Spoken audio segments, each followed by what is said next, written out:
हर सुबह अखबार, टीवी या इंटरनेट के जरिए सिर्फ खबरें हम तक नहीं पहुंचती हैं, बल्कि उनके जरिए एक डर भी हमारे घरों तक पहुंच जाता है।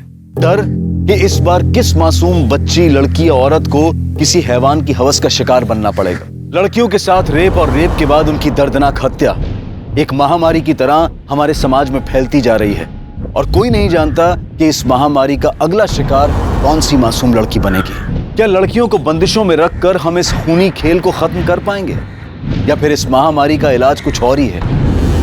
बाय।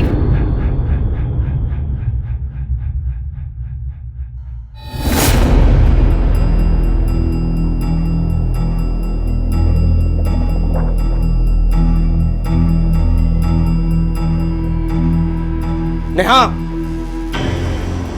हो बाबा। तू क्या उसके साथ घूमती रहती है? मैंने मना किया है ना। इसकी जो ये दोस्त है ना, ये मुझे जरा भी पसंद नहीं है। कैसे छोटे छोटे कपड़े पहनती है, क्या संस्कार दिया है उसे घर वालों ने? अहो ताई तुम्हें पण वहाँ है नहीं, और बाप टूर करते रहता है। अरे उसे क्या पता उसकी बेटी क्या क्या गुल खिलाती है। बाबा वो अच्छी है। बहुत अच्छी है, तू उससे दूर रहे। जब लड़की ऐसे छोटे छोटे कपड़े पहनती है ना, तभी मर्दों का मन खराब होता है। बेटा, जब दुनिया खराब हो ना, तब खुद को संभल कर रहना पड़ता है। बस उससे दूर रहे, समझी? अरे छोड़ ना यार, तेरे बाबा तो ऐसे ही बोलते रहते हैं। देख मयूरी, बाबा से झूठ बोलना मुझे बिल्कुल अच्छा नहीं लगता। देख, माँ बाप का काम होता है बोलना, और बच्चों का काम क्या होता है? एक कान से सुनना और दूसरे कान से निकालना। तुझे बड़ा पता है, तेरे पापा तो ज्यादा साथ रहते हैं नहीं, इसलिए इतना चहक रही है। ये बात तूने एकदम सही की। मतलब मैं इतनी खुश हूं ना, पापा महीनों महीनों टूर पे रहते हैं, मुश्किल से 15 दिन में एक बार फोन पे बात होती है। कोई टेंशन ही नहीं है लाइफ में यार। अच्छा सुन, अब तू भी टेंशन लेना छोड़, और एक काम कर, पोस्ट कर मेरी, तेरी फोटो खींचती हूँ। नहीं, मुझे नहीं खिंचवानी कोई फोटो। अरे कर ना। नहीं नहीं नहीं मयूरी। अरे इधर देख, ऐसे पाउट कर, पाउट।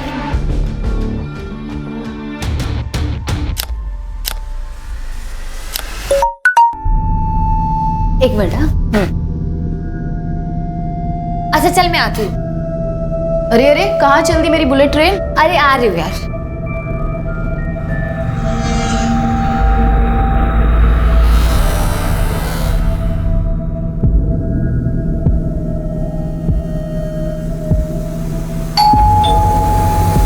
अरे यार आऊं यार, 1 मिनट रुको। अरे नेहा, कम।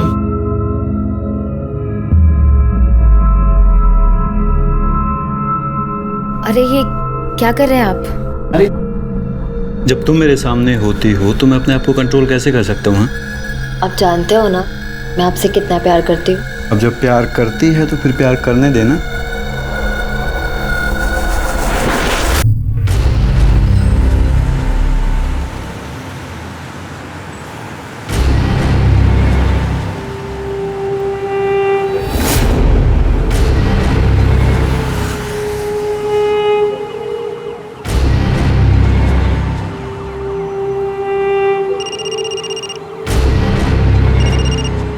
हेलो हेलो, हाँ किधर हो?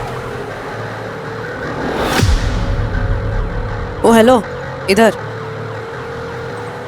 पैसे। और लड़की कहाँ? बैग में लेके घूम रही हूँ, रूम नंबर 306।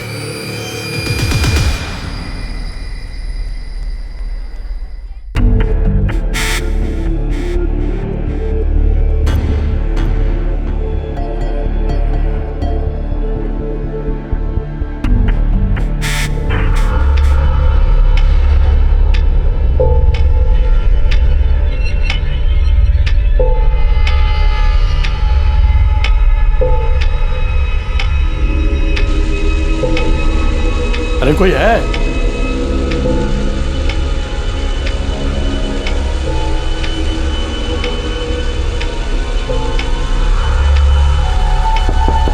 हेलो हेलो,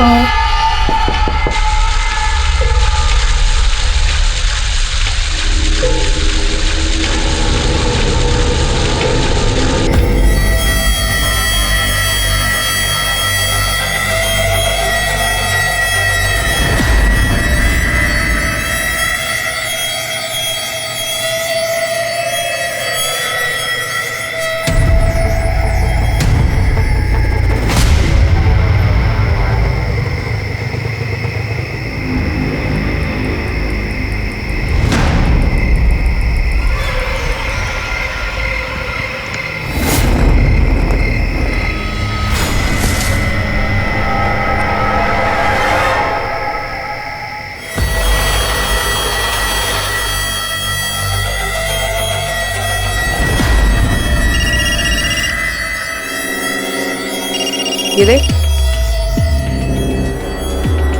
क्या उल्लू बनाया तुमने साले का?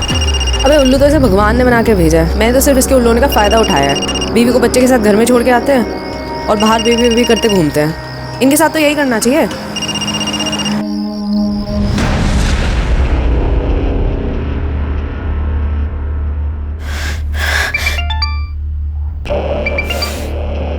मैं बाद में बात करती हूँ। अरे पर हुआ क्या? वो फोन नहीं उठा रहा है। अरे तू एक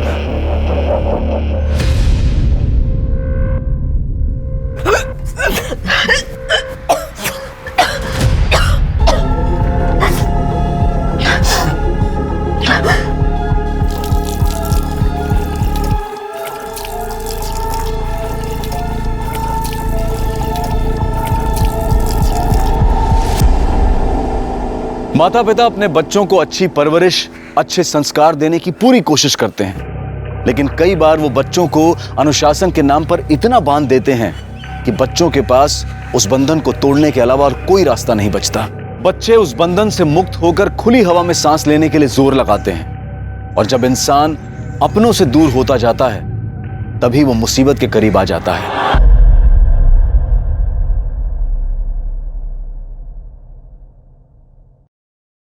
शिरके रिका में क्या है?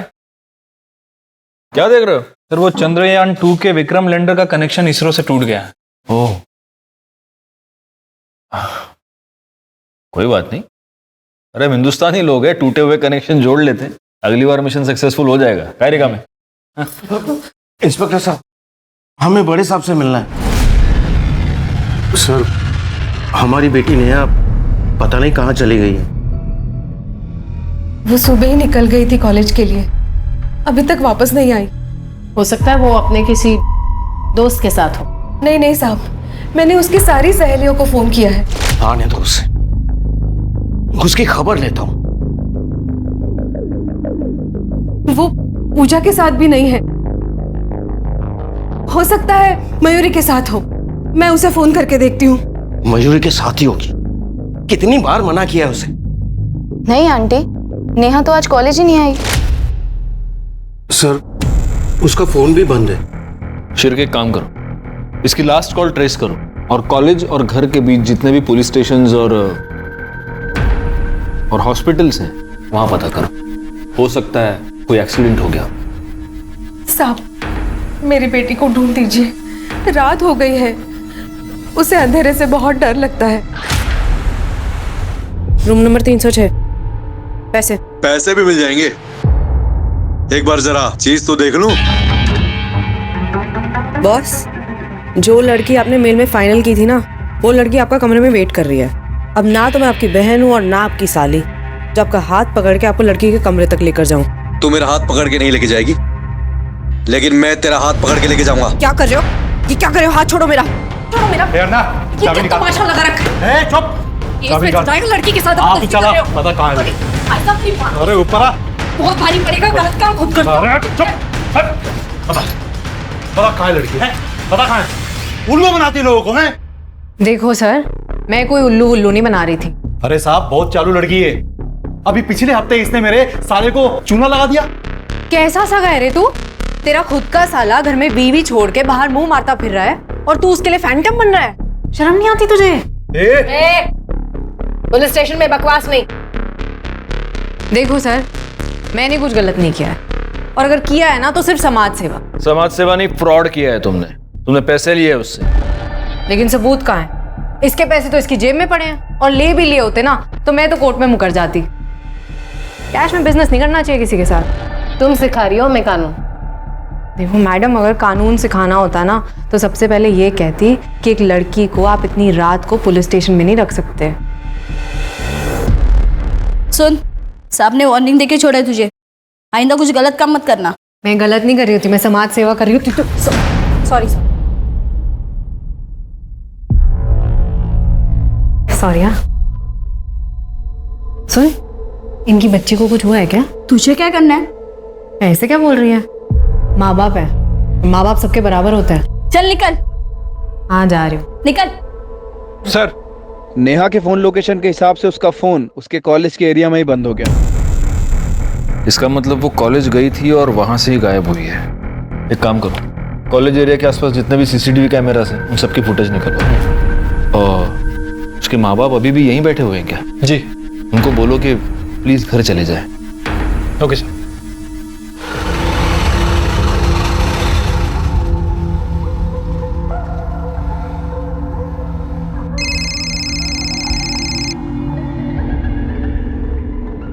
अब तक फोन ही नहीं उठा रहा। भैया आगे वाली बिल्डिंग में ले लो।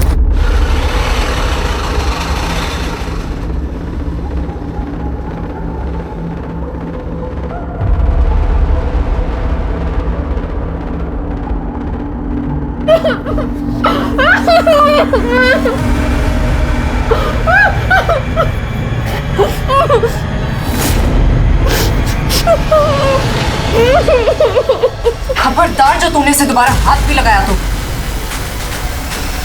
नहीं मैं ये नहीं करूंगी। अरे कुछ नहीं होगा, बोल रहा हूँ ना। हाँ तुझे कुछ नहीं होगा, फंसूंगी तो मैं ना। नहीं मैं नहीं करूंगी। प्लीज मेरे लिए, प्लीज। प्यार करती हूँ तुझसे, इसे सही गलत सब कर लेती हूँ, लेकिन धोखा मत दियो तो मुझे। क्या कर सकती हूँ, देख रही है ना तुम। प्यार किया है कभी किसी से? किया होता तो समझती।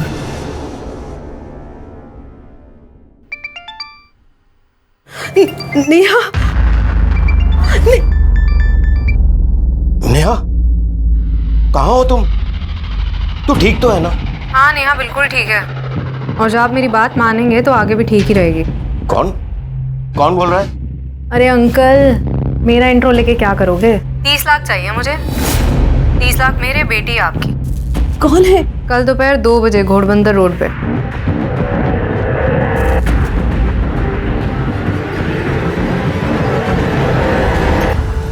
क्या हुआ? अरे बोलिए तो कुछ। हाँ नेहा बात कर रही थी ना, बोलो ना क्या हुआ?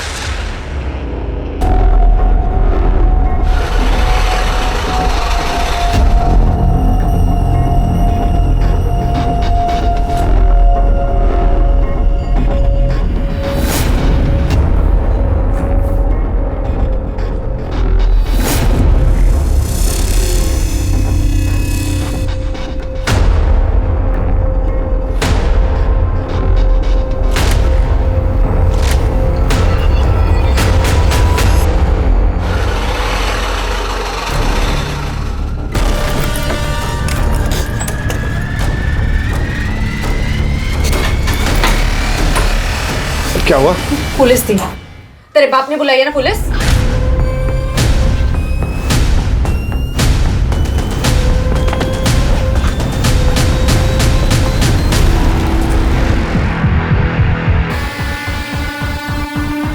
तो आपने देखा ये सब? जी मैम।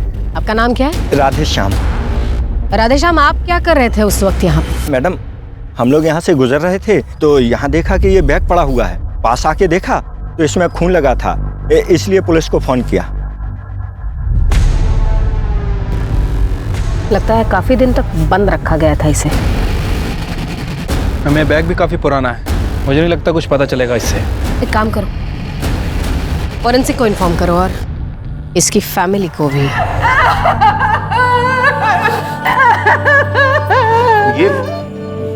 ये मेरी बेटी नहीं है। आपकी बेटी नहीं है? मेरी बेटी तो ऐसे कपड़े नहीं पहनती थी। बॉडी के हाथ में एक टैटू है, आप पहचानते हैं इस टैटू को? ऐसे कोई टैटू उसके हाथ पे नहीं था। ये हमारी बच्ची, आप मान क्यों नहीं रहे? ये नहीं है हमारी। गलत सोच रही है तू, वो हमारी बेटी हो ही नहीं सकती। मैंने तो उसे पैसे दे दिए थे सर, फिर वो हमारी बेटी को क्यों मारेगी? आपने पैसे दे दिए? तो और क्या करता सर? आप लोगों को बताकर मैं देख चुका था, मैं अपनी बेटी की जान दोबारा खतरे में नहीं डाल सकता। आप लोगों के फेल होने बाद मुझे फिर से उस लड़की का फोन आया था, किसी दूसरे नंबर से कॉल आया था। हेलो। प्यार नहीं है आपको अपनी बेटी से शायद, वरना इतनी बड़ी गलती कभी नहीं करते। अब मैं आपकी तरफ से नेहा को गुड बाय बोल दूं या उसको फोन दूं, आप खुद ही बोल दो। नहीं नहीं, मेरी बेटी को कुछ मत करना। 30 लाख? उतने पैसे नहीं है मेरे पास सिर्फ 12 लाख है। आप भी ना बेटी की फिरौती दे रहे हो या मच्छी मार्केट में रावस खरीदने आए हो? भगवान के लिए मेरी बेटी को कुछ मत करना। मेरे पास बस इतने ही पैसे हैं। मैंने तो उसे पैसे दे दिए थे सर, फिर वो मेरी बेटी को क्यों मारेगी? पैसे मिल गए, उन्हें सबूत तो मिटाना ही था। आपको उन्हें पैसे नहीं देने चाहिए थे। कम से कम आप पुलिस को इन्फॉर्म तो करते। वो मेरी बेटी को मार डालते। तो अब क्या किया उन्होंने? मारी तो डाला। वो मेरी बेटी नहीं है, वो मेरी बेटी नहीं है। सर, नेहा की पीएम रिपोर्ट आ गई। तो रिपोर्ट के हिसाब से नेहा की पीठ पर 2 वार किए गए थे, चाकू जैसे किसी धारदार हथियार से। मरने के लगभग 24 घंटे पहले उसके साथ रेप भी किया गया। उनका टाइम क्या? मैम दोपहर 3 बजे से 6 बजे के बीच। रिपोर्ट में एक और इम्पोर्टेंट बात है, नेहा प्रेग्नेंट थी, मां बनने वाली थी। तो ये हो सकता है कि ये मर्डर उसी आदमी ने किया हो जिसका ये बच्चा है, और ये किडनैपिंग का पूरा नाटक पुलिस को गुमराह करने के लिए किया हो। आपको क्या लगता है? हो सकता है। नेहा के माँ बाप का कुछ और ही कहना है। कहना है? क्या? उनके हिसाब से नेहा बहुत ही सीधी सादी और ट्रेडिशनल लड़की थी, लेकिन उसकी सोशल मीडिया साइट्स और ईमेल्स कुछ और ही कहते हैं। उन पर कुछ इस तरह के फोटोग्राफ्स हैं।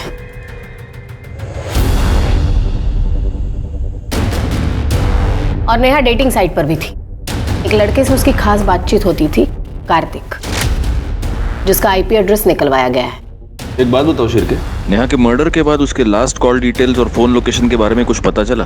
अभी तक तो नहीं सर, लेकिन किडनैपर की लोकेशन मिल गई है जहां से उसने सुनील को फोन किया था। किडनैपर के लोकेशन के अकॉर्डिंग नेहा के फोन की लोकेशन और कार्तिक के फोन की लोकेशन दोनों सेम है। तो क्या कार्तिक ही किडनैपर है? क्या मुंबई वाकई महिलाओं के लिए सबसे सुरक्षित शहर है? ये सवाल अचानक उठ खड़ा हुआ जब साल 2019 में मुंबई में महिलाओं के साथ अपराध के ऐसे ही घिनौने केसेस ने शहर को हिला दिया था। पुलिस पर केस सॉल्व करने का प्रेशर था, पर यह केस इस कदर उलझा हुआ था कि पुलिस भी हैरान थी।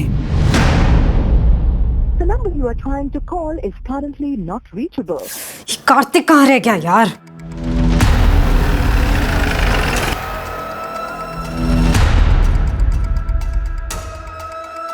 एक्सक्यूज मी, ये कार्तिक यहीं रहता है ना? हाँ यहीं रहता है। अभी कहाँ मिलेगा? अगर अभी वो यहाँ नहीं है तो अपनी गर्लफ्रेंड के साथ में होगा। पास वाली सोसाइटी में रहती है, फ्लैट नंबर 504।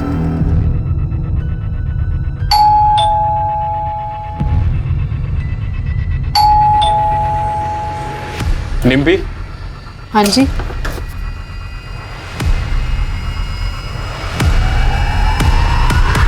क्यों लेकर आए हो? इतना तो बता दो।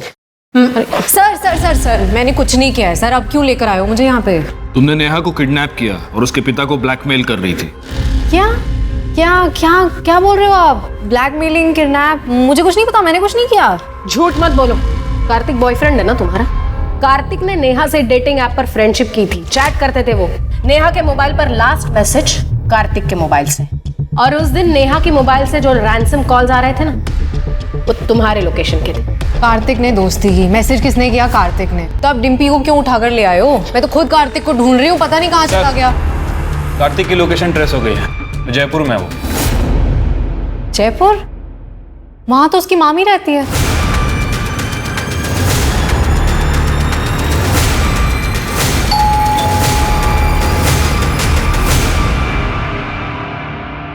कार्तिक जी? चल, पैसे कहाँ हैं? कौन से पैसे? कौन से पैसे? रिका में अंदर चेक करो। सर अंदर, सर अंदर कुछ भी नहीं है सर। सर कुछ भी नहीं है सर अंदर। आप अभी पता चल जाएगा क्या है क्या नहीं है।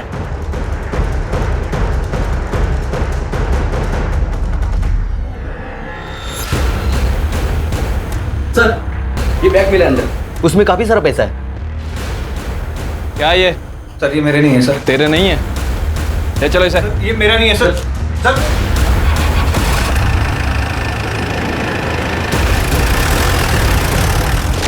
सर मैंने कुछ नहीं किया सर। सर मैं सच बोल रहा हूँ सर। कुछ नहीं किया। शिरके दिखाओ इसको। पिछले 5 महीने से तुम नेहा के साथ चैटिंग कर रहे थे, फिर तुमने उसको मिलने के लिए बुलाया। वो तुम्हारे बच्चे की माँ बनने वाली थी, इसलिए तुमने उसका मर्डर कर दिया और हमें गुमराह करने के लिए किडनैपिंग का ये पूरा नाटक रचा। ये क्या कह रहे हैं सर आप? सर ऐसा कुछ भी नहीं हुआ। गुप्ता मैडम, ये ऐसे नहीं मानेगा। फिर के गहल सर सर बता दो सर। सर नेहा और मैं कई महीने से चैटिंग कर रहे थे, तो नेहा ने मुझे मिलने के लिए बुलाया। हाय नेहा, हाउ आर यू? तुम्हारी हिम्मत कैसे मुझे हाथ लगाने की? सर नेहा के अकाउंट से कोई और ही चैटिंग कर रहा था, ये बात मुझे बाद में पता चली, और डिम्पी को पता चल गया था कि मैं नेहा से मिलने भी गया था। इसी बात पर ये मुझसे लड़ी भी थी। ये क्या कर रहा था तू? मेरे होते हुए तो किसी और की तरफ आंख उठाकर देख भी कैसे सकता है? हाँ, फिर डिम्पी ने ही मुझे आइडिया भी दिया था।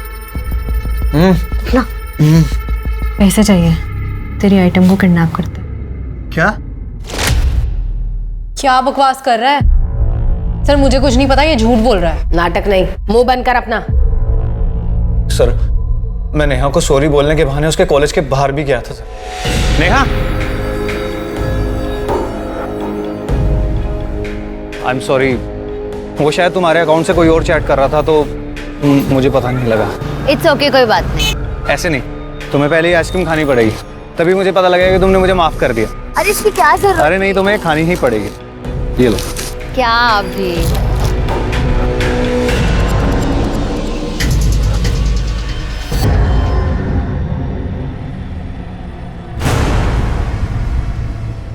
नेहा, नेहा क्या हुआ तुम्हें? नेहा, संभालो अपने आप को, ठीक हो तुम? इधर आओ, चलो चलो इधर, ध्यान से संभालो अपने आप को। झूठ बोल रहा है ये सर। उस दिन आप लोगों ने मुझे अरेस्ट किया था, मैंने कुछ गलत नहीं किया, और अगर किया है ना तो सिर्फ समाज सेवा। और जब मैं वापस गई हूं ना तो ये नेहा के साथ रेप करने की कोशिश कर रहा था। छोड़ इसे। और सर इसी के कहने पे मैंने नेहा के बाबा को फोन किया था, लेकिन फिर दूसरे दिन इसने नेहा के साथ रेप किया। सर मैंने तो वीडियो भी बनाई, आप चाहिए तो आप देख लो। सर ये झूठ बोल रही है सर। सर इसके कहने पे मैंने उसका रेप किया था सर। मैडम के पिताजी सिर्फ 12 लाख दे सकते हैं, नुकसान तो पूरा करना पड़ेगा ना।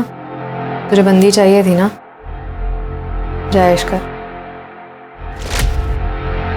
कैसी बात कर रहा है ये सर? मैं एक लड़की होकर किसी दूसरी लड़की का रेप करवाऊंगी क्या? ऊपर से ये बॉयफ्रेंड है मेरा दिल जलता था, इसलिए जब ये पैसे लेने के लिए गया तब मैंने नेहा को भगा दिया। जा, और सुन, तेरा फोन जा।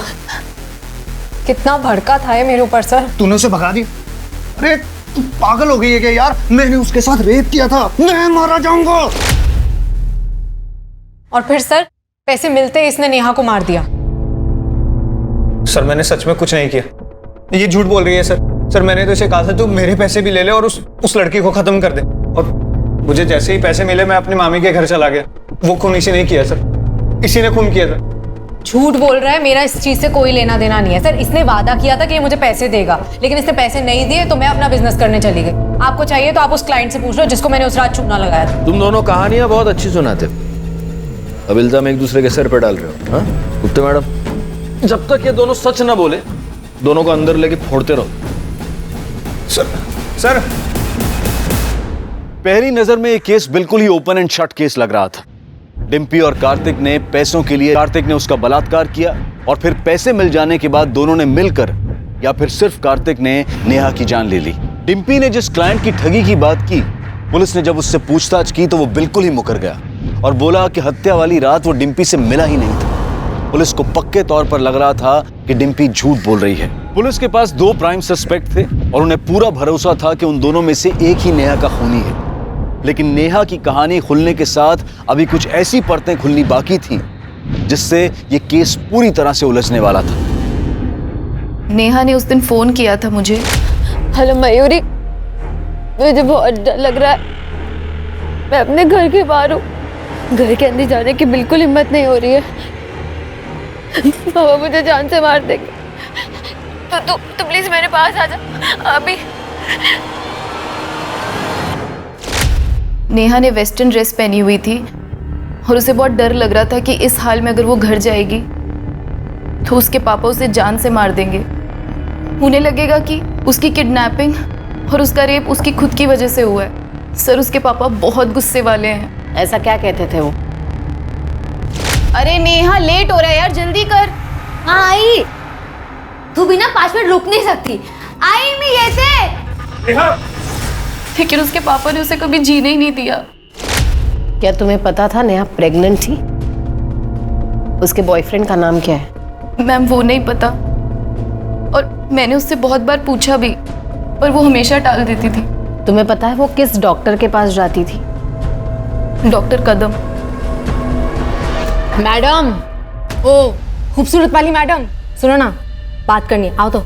मैडम सुनो ना, दिल बहुत घबरा रहा है, दुखी सी हो रही है, समझ रहे हो? एक सुट्टा लगाने दो ना। सुट्टा तो हम तुझे लगाएंगे और गिनेंगे भी नहीं। अरे यार, बात जाने दो इसे, कि जमानत हो गई। तुम्हारी जमानत हो गई है, लेकिन जब तक ये केस चल रहा है शहर से बाहर मत जाना। अरे सर, सुबह शाम हाजिर हो जाऊंगी, आप इशारा तो करो। वकील साहब, आप ही तो मेरी नैया के खिवैया हो। हाँ सर, आई थी नेहा मेरे पास यहाँ। तो फिर आपने नेहा की प्रेगनेंसी के बारे में उसके घर वालों को बताया? एक्चुअली सर नेहा ने मना किया था, लेकिन फिर भी मैंने उसके पापा को बता दिया था।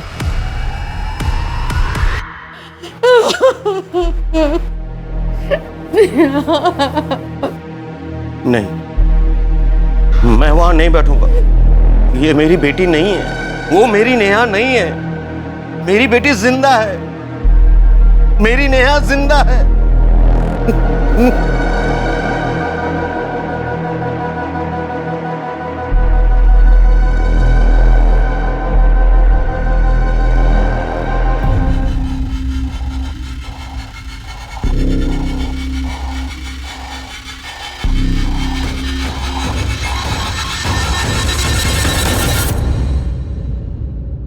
तो आपको ये यकीन है कि वो आपकी बेटी नेहा नहीं है?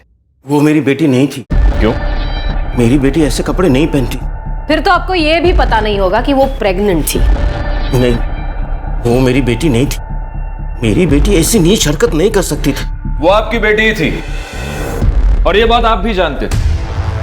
आप ये जानते थे कि उसके हाथ पर टैटू है, आप ये भी जानते थे कि वो प्रेग्नेंट है, और आपके हिसाब से उसका प्रेग्नेंट होना एक नीच हरकत थी, और इस नीच हरकत के लिए आपने अपनी ही बेटी का मर्डर कर दिया। ये आप क्या कह रहे हैं? सच, और इस सच का सबूत भी है हमारे पास। आप खुद मानेंगे, आपसे मनवाया जाए।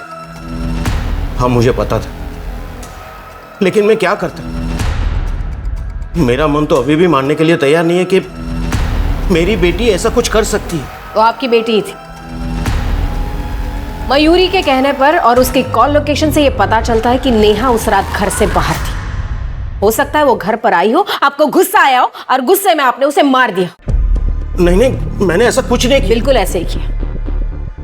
उस दिन बैंक से आपने 15 लाख रुपए निकाले थे, जिसमें से 12 लाख अपने किडनैपर को दिए, और बाकी के 3 लाख क्या किया उसका? वो खर्च हो गया। लेकिन मेरा यकीन मानिए, मैंने अपनी बेटी को नहीं मारा है। ऐसा है कि जब बच्चों के साथ कुछ बुरा होता है तो वो सहारे के लिए अपने माँ बाप के पास जाता है, लेकिन अगर एक बाप अपनी बेटी का मर्डर करता है तो बुरा होने पर बच्चे किसके पास जाएंगे?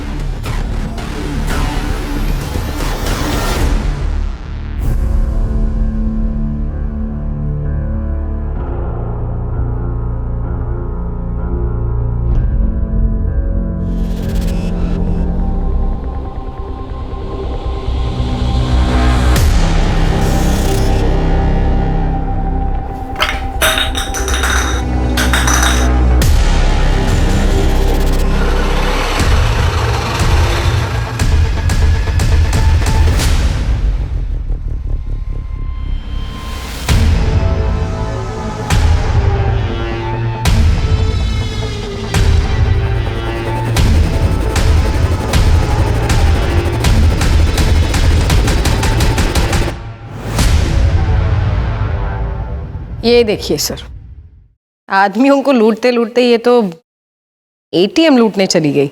हिम्मत है इस लड़की में।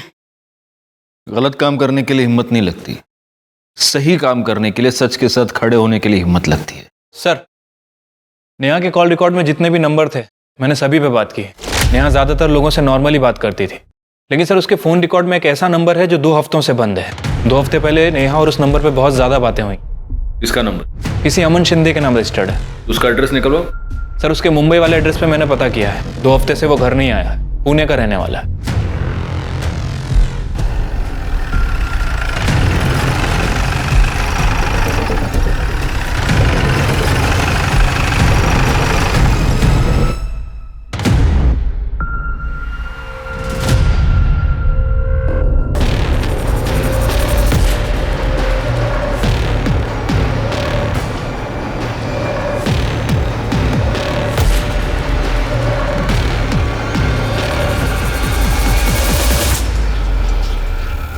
हाँ सर, ये सच है कि मैं नेहा से प्यार करता हूँ। करता हूँ नहीं, करता था। नेहा मर चुकी है। ये क्या कह रही हैं आप? ऐसा कैसे हो सकता है सर? सिंपल है, नेहा ने तुम्हें ये बताया कि नेहा तुम्हारे बच्चे से प्रेग्नेंट है। तुम्हें ये सब कॉम्प्लिकेशन नहीं चाहिए था लाइफ में, और इसलिए तुमने नेहा का मर्डर कर दिया है ना? सर, मैं ये सोच भी नहीं सकता था कि नेहा के साथ ऐसा। सर, ये सच है कि उसने मुझे बताया था कि वो प्रेग्नेंट है।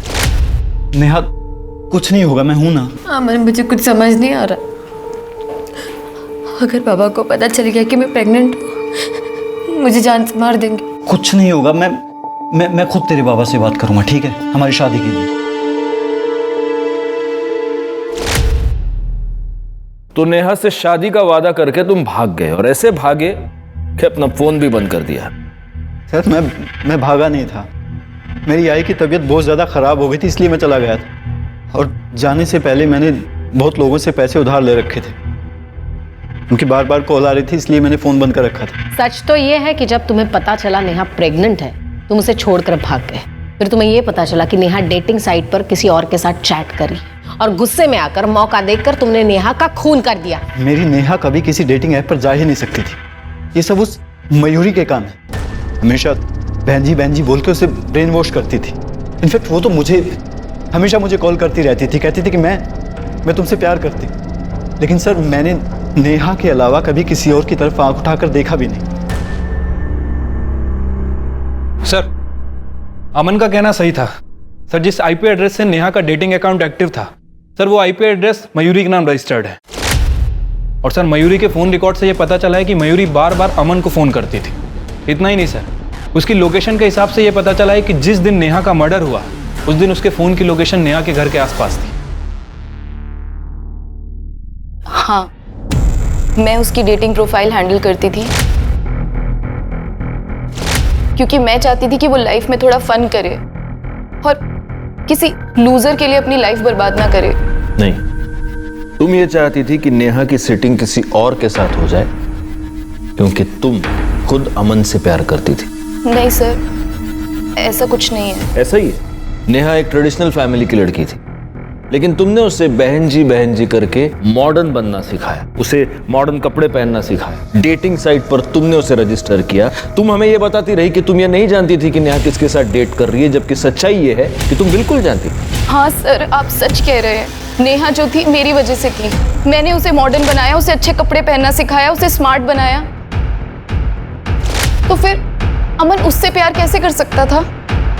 उसे तो मुझसे प्यार करना चाहिए था ना। बस इसी बात की जलन हुई तुम्हें, और तुमने मार दिया नेहा को। उस दिन नेहा ने तुमसे मदद मांगी थी। मदद करने के बहाने तुम उसके घर के पास गई, उसे अपने साथ ले जाकर उसको मार दी। नहीं मैम, ऐसा कुछ नहीं हुआ है।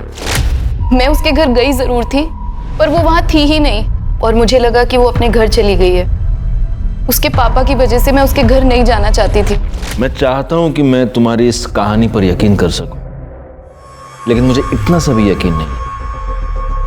गुप्ता मैडम, आप अपने तरीके से पूछताछ कीजिए, और ये भूल कर पूछताछ कीजिए कि ये लड़की है, 2 लाफे मारिए इसको। सर, पर मैंने कुछ नहीं किया है। 1 मिनट सर। सर, नेहा के बाबा के कॉल डिटेल्स में किसी हिस्ट्री शीटर का नंबर। जिस दिन नेहा गायब हुई, उसने उसे 4 बार फोन किया था, और नेहा के गायब होने के दिन से ये दोनों टच में। साहब, वो नेहा के बाप ने मुझे 3 लाख रुपए दिए और कहा कि जब नेहा आ जाएगी आज रात को घर पे आना, वही बताऊंगा कि क्या करना है। हाँ, मैंने उसे पैसे दिए थे, लेकिन मेरी बेटी को मरवाने के लिए नहीं, बल्कि उस लड़के को मरवाने के लिए जिसने मेरी बेटी को प्रेग्नेंट किया था। पुलिस के पास अब सिर्फ 2 नहीं बल्कि कई सस्पेक्ट थे। डिम्पी, कार्तिक, सुनील, मयूरी और अमन। लेकिन इनमें से असली मुजरिम कौन था यह पता नहीं लगाया जा सका था। इन सब के पास हत्या करने का मोटिव था, लेकिन पुलिस के पास इस बात को साबित करने के लिए कोई सबूत नहीं थे। लेकिन अभी इस केस में कुछ ऐसे मोड़ आने बाकी थे जिसकी वजह से इस केस की गिनती साल 2019 के ऐसे चुनिंदा केसेस में की जाती है जिसने अपराधी का एक अलग ही चेहरा दुनिया को दिखाया। अभी तो ये कैमरा देखते हो तो मन करता है कैमरा तोड़ दूं। हाँ, मैं आदमियों को लड़की देने के बहाने बुला के उनसे पैसे लेती थी, पर ये फ्रॉड है, समाज सेवा है ना। आपको ठगी लगती है, आपको तो लगेगी आप तो मर्द हो। तो क्या ये बात सच है कि आपने एटीएम लूटा था? लूटा नहीं, लूटने की कोशिश की थी, लेकिन लूट लेती तो सही था ना। मेरे को पैसे मिल जाते और आपको बड़ी न्यूज़ मिल जाती। आप ऐसा क्यों करती हो? दिल्ली में माँ बाप हमेशा डांटते रहते थे, ये मत करो वो मत करो, तो मैं भाग के आ गई घर से। तब जो दिल करता है वो करती हूँ। घर से तो भाग गई थी, लेकिन जेल से कैसे भागोगी? सर, आपने उस लड़की का वीडियो देखा? कैसी लड़की है, क्या परवरिश मिली है उसे? हंसा सोदा मैडम, बिगड़ते बच्चे हैं और गाली परवरिश को मिलती है। एनीवे, केस में कोई इंप्रूवमेंट? कुछ खास नहीं, फ्यू सस्पेक्ट्स है लेकिन कुछ ठोस सबूत नहीं। सर, मुझे तो कार्तिक के ऊपर ही शक है। कार्तिक का डीएनए नेहा के ऊपर मिले सीमेंट से मैच करता है। हाँ, लेकिन रेप करने की बात तो वो खुद भी कबूल कर रहा है। सर, इसके कहने पे मैंने उसका रेप किया था सर। लेकिन मर्डर के टाइम तो कार्तिक जयपुर की ट्रेन में था। कार्तिक क्या हुआ? एक पॉसिबिलिटी ये भी है कि वो जयपुर गया ही नहीं। मर्डर के टाइम उसने अपना फोन किसी और के हाथ भिजवा दिया हो और खुद बाद में जयपुर चला गया हो। लेकिन डिम्पी जिस आदमी की बात कह रही है, आपको चाहिए तो आप उस क्लाइंट से पूछ लो जिसको मैंने उस रात चूना लगाया था। वो ये मानने के लिए तैयार ही नहीं है कि उसे किसी लड़की के नाम पे बुलाया था। हो सकता है वो झूठ बोल रहा या फिर सच भी। मयूरी नेहा के घर के आसपास थी और मयूरी के पास सॉलिड मोटिव था। लेकिन मोटिव तो अमन के पास भी था।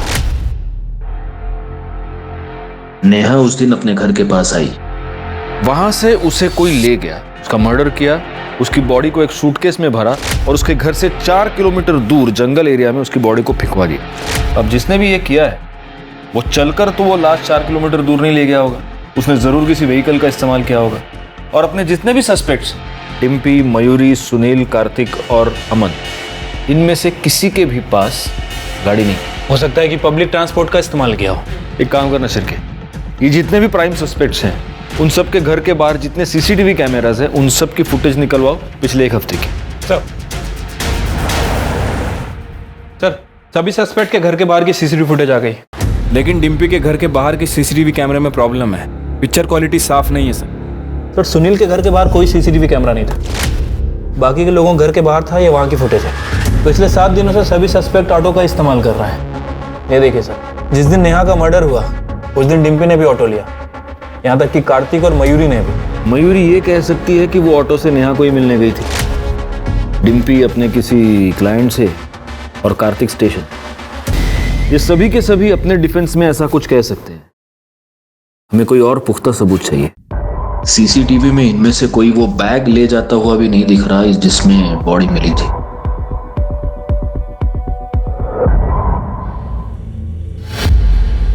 एक हफ्ता एक ही ऑटो। तू गया था उस दिन वहां? हाँ मैडम। कौन था तुम्हारी ऑटो में?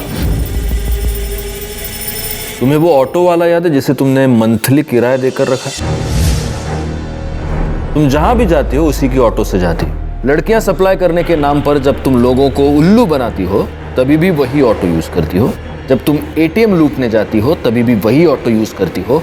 और नेहा के मर्डर के बाद जब तुमने उसकी बॉडी को ठिकाने लगाया तब भी तुमने वही ऑटो यूज किया।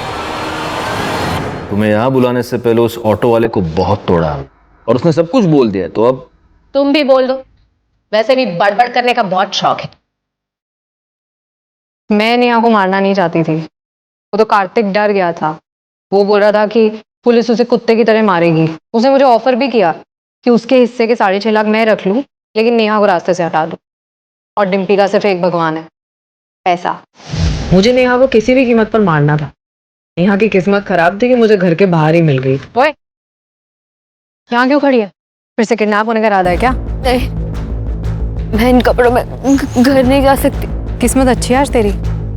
शूटिंग के कपड़े रखे हैं मेरे, जा उसमें से उठा ले।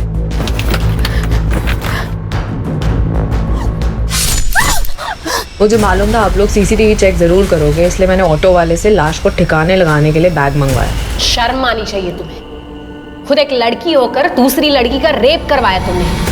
तुम जानती हो रेप क्या होता है? कोई मजाक नहीं, कोई खेल नहीं। कोई हाथ भी लगाता है ना तो घिन आती है। लेकिन पैसों के लिए तुम वहीं पर नहीं रुकी, तुमने खून भी करवाया। शर्म आती है तुम पर, डिम्पी शर्मा।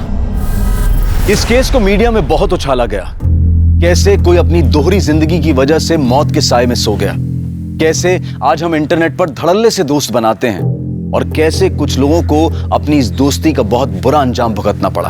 अगर इस केस को हम एक लाइन में समेटने की कोशिश करेंगे तो शायद यही कहेंगे, कुछ फूल डाली से बिछड़ गए, कुछ पैरों तले रौंदे गए, तो कुछ गलत राह पर चले गए।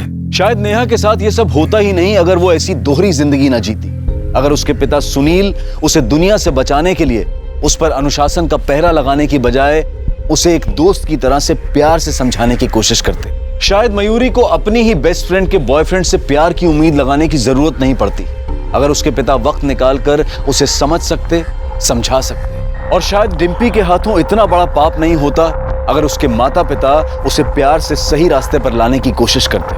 हमारा बचपन, हमारी परवरिश हमारे आने वाले कल को तराशते हैं।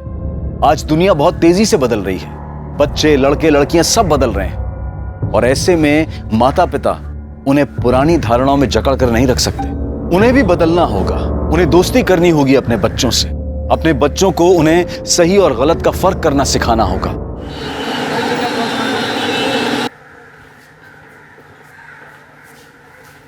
सर, ये लोग आपसे मिलना चाहते हैं।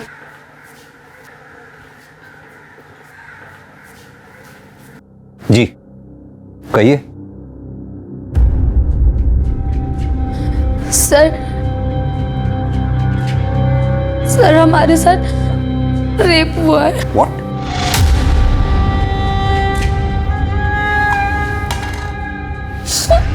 पानी पीजिए।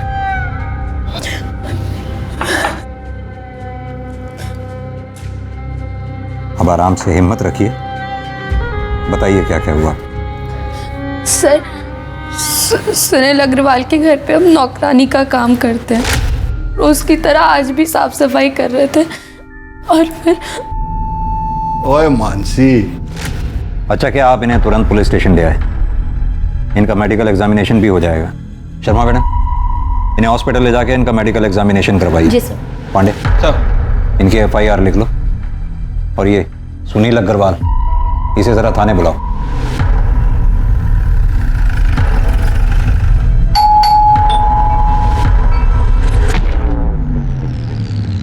कौन आया है? सर जी, मानसी झूठ बोल रही है। आप ही सोचे, मैं भला अपनी मेड का रेप करूंगा, वो भी इस उम्र में। Sir ji, I am 62 year old. मुझे ये बताने में जरा भी शर्म नहीं कि मुझ में अब वो पावर नहीं बचा। अगर आपको यकीन नहीं है तो मेरी वाइफ से पूछ लो।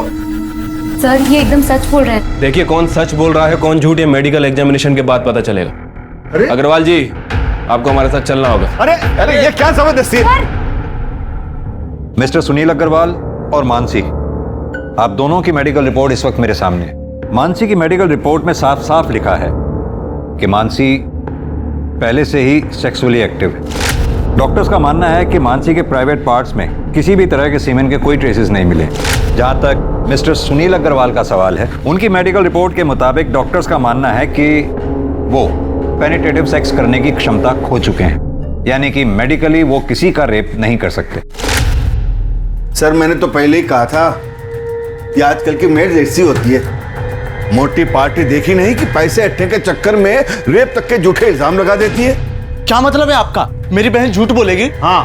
मेरे पति कभी किसी का रेप नहीं कर सकते, और इसे तो वो बेटी की तरह मानते हैं। झूठ बोल रहे हैं ये दोनों मिलके। सर, एक लड़की के लिए उसकी इज्जत से बढ़कर कुछ नहीं होता है। तुम्हारी मेडिकल रिपोर्ट में साफ साफ लिखा है कि तुम्हारा रेप हुआ ही नहीं है, बल्कि तुमने पैसे हटने के चक्कर में अपने मालिक मिस्टर सुनील अग्रवाल पर झूठा आरोप लगाया।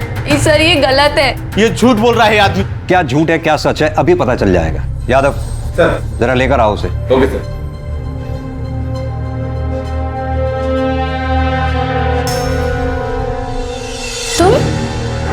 जी हाँ, इसका नाम है मनोज, तुम्हारा बॉयफ्रेंड।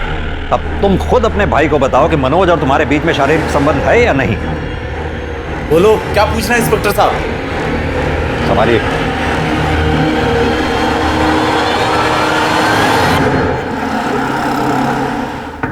मानसी, दरवाजा खोलो।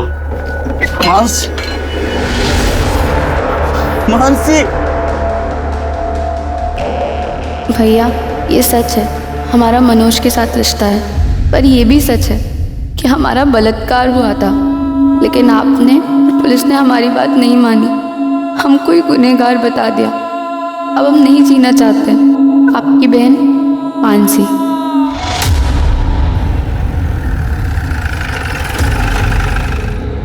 मानसी ने सुसाइड किया, इसमें मेरा क्या दोष है? दोष है क्योंकि मानसी ने अपने सुसाइड नोट में साफ साफ लिखा है कि उसका बलात्कार हुआ था। साफ साफ बताइए कि माजरा है क्या? माजरा कुछ भी तो नहीं सर। माजरा क्या हो सकता है मतलब? सर ले आओ। सर ये बेड के नीचे 2 बॉक्स मिले और देखिए इन बॉक्सेस में क्या मिला है। सेक्स टॉय भी रखा है सर। तो माजरा ये है, इससे आपने मानसी का रेप किया था। जवाब दीजिए। सर मेरे पति ऐसा किसी के साथ कर नहीं सकते सर। आप प्लीज चुप रहिए। इतना सब कुछ मिलने के बावजूद भी आप अपने पति की तरफदारी कर रही हैं। मेरे पति ऐसा कभी किसी के साथ कर ही नहीं सकते। आप शांत रहिए। हाँ, सारा कसूर मेरा ही है, मैं ही दोषी हूँ। मानसी ने मेरे कारण सुसाइड किया। I don't know responsible। Sunil! नमस्कार, आदाब। क्राइम पेट्रोल सतर्क के ब्लैक हेडलाइंस अध्याय के आज के एपिसोड में आप सबका स्वागत है। जिन लोगों से हमारा व्यवहार होता है उन पर भरोसा करना लाजमी है, लेकिन भरोसा एक ऐसी चीज है जो बहुत सोच समझ कर करना चाहिए। मानसी ने सुनील पर भरोसा किया और उसका दिया हुआ शरबत पी लिया। नतीजा ये हुआ कि वो सुनील द्वारा अननेचुरल यानी कि अप्राकृतिक तरीके से किए गए रेप का शिकार बन गई। पुलिस को सुनील के घर पर वो 2 बैग मिलने पर सुसाइड करना इस बात को साबित करता था। ये एक अजीब केस था जहां पर पीड़ित और प्रताड़ित दोनों ने ही आत्महत्या कर ली थी। पुलिस के केस क्लोज करने के बाद भी ये मामला तकरीबन 1 महीने तक मीडिया में चर्चा और वाद विवाद का विषय बना रहा। शहर के समाज सुधारकों के एक खेमे ने सुनील अग्रवाल और मानसी गोस्वामी की आत्महत्या के लिए पुलिस को दोषी ठहराया, जिसे पुलिस महकमे ने बेबुनियाद बता दिया। इतने हो हल्ले और हंगामे के बाद ये केस यहां बंद हो चुका था, लेकिन क्या वाकई में ये इस केस का अंत था या फिर ये एक बड़े केस का एक छोटा सा हिस्सा था?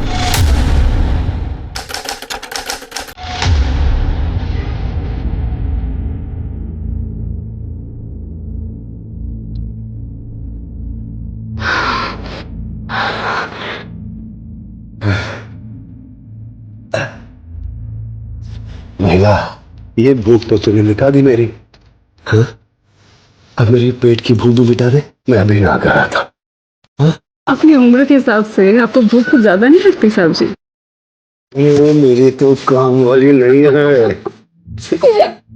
मेरी डॉक्टर भी है, तो इसी तरह मेरी भूख बढ़ाते रहे, मैं तेरी पगार बढ़ाता रहूं।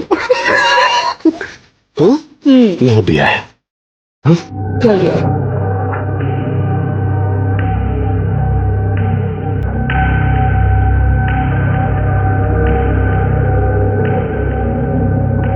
वृंदा, वृंदा,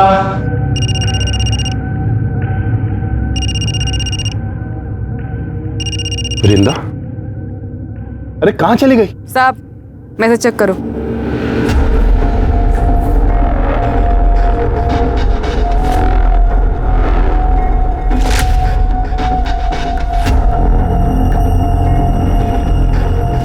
वीडियो क्यों बनाया तूने और ये मुझे क्यों भेज रही है? तो 5 लाख, और अगर नहीं दिया ना तो तुम्हारी बिल्डिंग में वॉचमैन, धोबी, माली, हर एक फ्लैट वाले को ये वीडियो भेज दूंगी, समझा?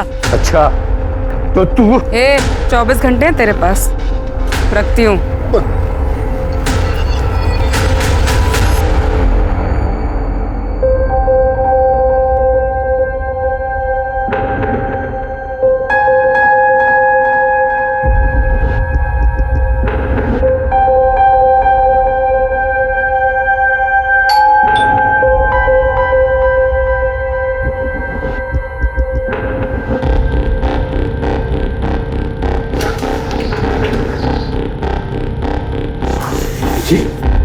नमस्ते। नमस्ते। मैं करिश्मा। करिश्मा,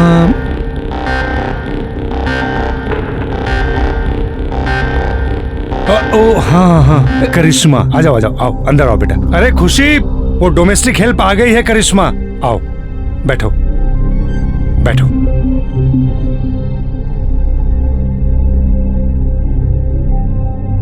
नमस्ते।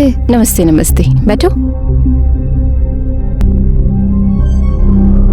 देखो काम मैंने फोन पे तुम्हें समझा दिया है, बस हम 2 लोग हैं। सर काम कब से शुरू करना है?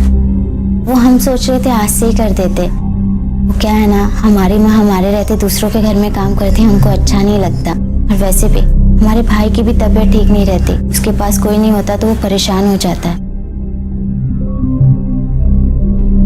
मुझसे क्या पूछ रहे हो? भले करके लगती है, रख लो। ठीक है बेटा, तुम आज से काम शुरू कर दो। थैंक यू साहब। अरे ऐसे क्या, आओ मैं तुम्हें किचन दिखा दूं, आ जाओ।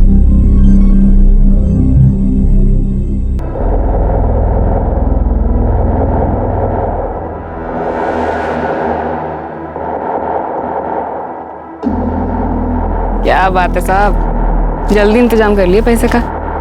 लो।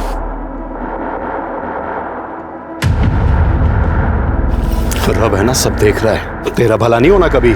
ये पैसे मैंने अपने पोते की पढ़ाई के लिए रखे थे, समझी? बैंक पढ़ाई के लिए लोन बांट रही है, टेंशन मत लो आप। जाके पोते का ध्यान रखो, जाओ। अरे जाओ।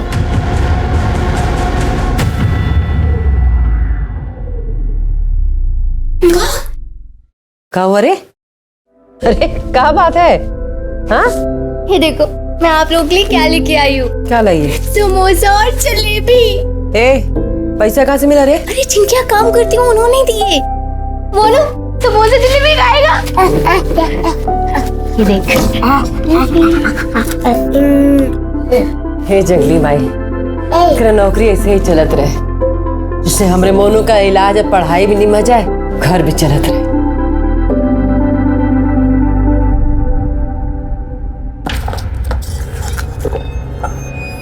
बस इतने, बाकी के पैसे का इतने ही मिले। मामा से होशियारी है, बाकी के पैसे दे लो। इतने ही मिले मामा। मुझे पता है पैसे का। हाँ मामा इतने ही मामा। अच्छा दे रही हूँ।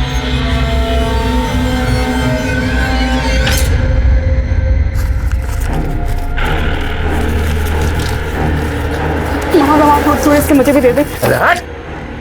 ताकि तू भाग जाए हैं? अरे तेरे माँ बाप ने जब तेरे को घर से बाहर निकाला ना, तो इस मामा ने आसरा दिया तेरे को। चल दबा जा।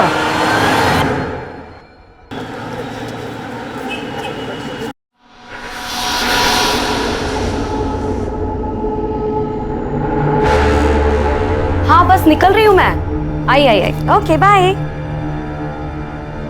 सुनो, कैसी लग रही हूँ मैं? बहुत अच्छी, हमेशा की तरह। ठीक है, मैं डॉली की किटी पार्टी में जा रही हूँ और मुझे आने में लेट हो जाएगा। हाँ बाय बाय।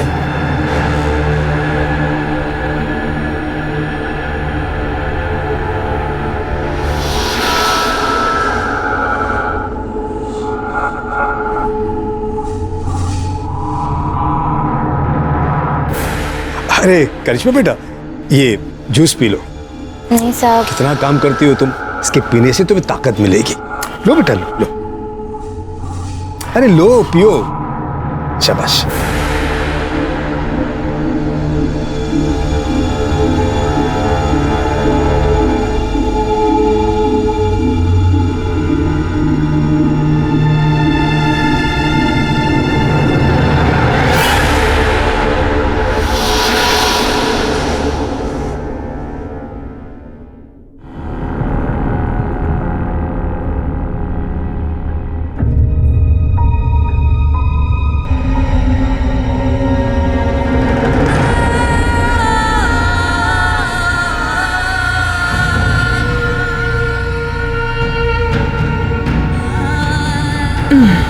अरे आ गई तू, खाना लगा दे।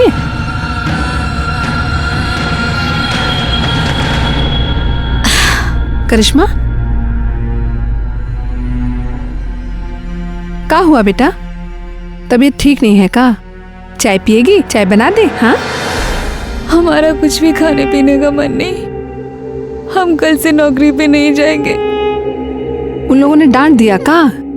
देख बेटा, अब जो लोग इतना सामान पैसा सब दे रहे हैं, अगर कभी कोई 4 बात बोल दे ना, दिल पे मत लगा। देख, तू नौकरी छोड़ देगी तो फिर मोनू का क्या होगा? फिर जल्दी इतना अच्छा काम नहीं मिलता है बेटा।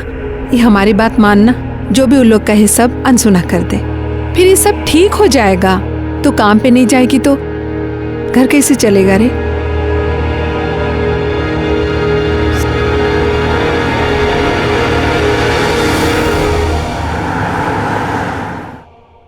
बाद में बात करती हूँ।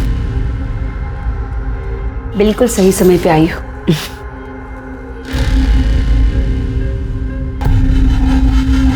ये है तुम्हारा नया शिकार। कुछ दिन इसका पीछा करो, देखो ये सही समय पे किल ठोक दो। नमस्ते, मैं धीरे जरूर हूँ। क्या लेंगे आप मालिक? चाय पानी? अरे नहीं, कुछ तकलीफ मत कीजिए आप। ये आपका बेटा है? हाँ। बेटा जरा यहाँ आना। क्या मुस्तिकर साहब? ये लो बेटा, ये तुम्हारे लिए। हाँ, जा जा बाहर खेलो, जाओ। अब ये लीजिए बहन जी, ये आप लोगों के लिए कुछ गर्मा गर्म जलेबी और नमकीन है। और हाँ, ये आपके लिए साड़ी। हमारे लिए साड़ी? हाँ लीजिए। करिश्मा नजर नहीं आ रही। हाँ, करिश्मा घर पे ही है, हम अभी बुलाते हैं। करिश्मा। हाँ माँ। बेटा भाग क्या ना, देख तेरे मालिक आए हैं। कैसी हो करिश्मा? बेटा कल काम पे नहीं आई तुम? मालिक इसका ना तबीयत थोड़ा ठीक नहीं था, लेकिन कल से आएगी। हाँ, कल से आएगी काम पे। वो तो ठीक है। करिश्मा के लिए मेरे पास एक बहुत अच्छा सा ऑफर है। क्या है बहन जी, वो बहुत अच्छा काम कर रही है, तो मैं सोच रहा हूँ कि इसे अपने बहू बेटे के पास दुबई भेज दूं। दुबई? अरे जरा सोचिए बहन जी, यहाँ का 20 रुपया मतलब वहाँ का 1 रुपया, मतलब उसकी पगार 20 गुना बढ़ जाएगी। और हर 3 महीने में हम उसे आपके पास भेज देंगे मिलने के लिए, और आपकी और आपके बेटे की देखभाल के लिए तो हम है ही यहाँ पर। कहिए क्या ख्याल है आपका? अच्छा ये लीजिए, ये एडवांस। मालिक आप तो देवता आदमी है।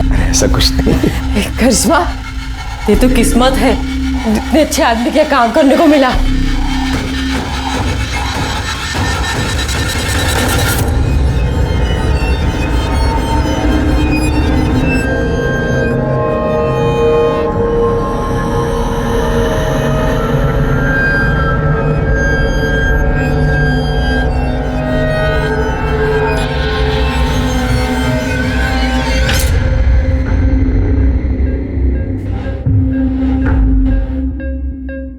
खुशी अग्रवाल जो दूसरी शादी के बाद अब खुशी अरोड़ा बन चुकी थी, उसका ये पति भी दरिंदा था। ये सिर्फ एक कोइंसिडेंस था या फिर इसके पीछे भी कोई और रहस्य था? ऐसे में करिश्मा के शोषण का सिलसिला कब खत्म हुआ?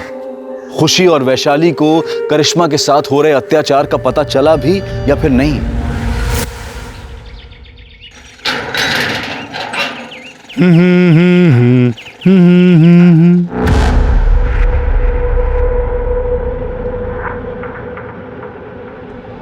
मैडम, मैडम,